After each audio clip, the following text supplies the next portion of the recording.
Okay, I just finished up wiring this light bar in.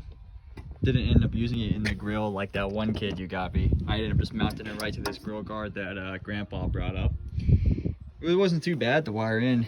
Came in from underneath here, kind of down through the grill, or more like the skirt, up by the headlight over here.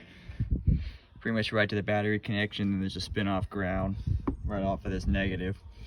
And then to actually get the wire through to the inside of the cab, I end up going through this boot kind of down here. Kind of see right there a little bit with my finger through the firewall. And then it came out underneath back here somewhere. You can kind of see a little bit up there.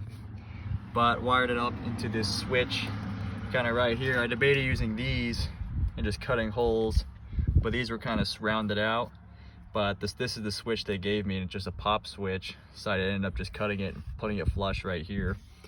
But it's wired backwards, so it's got a drive light system and light bars, or just the normal light bar.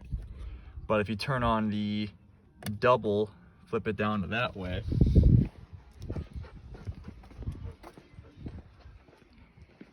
so the double shows like a single drive light right there. You can kind of see, can't see it that well on the camera, but you can kind of see it there a little bit. I think I didn't touch anything like that, but I'm pretty sure it was wired backwards.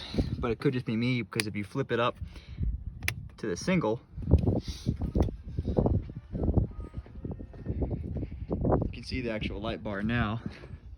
It's a lot brighter in person, that's for sure. But yeah, no, it's bright. Pretty cool gift.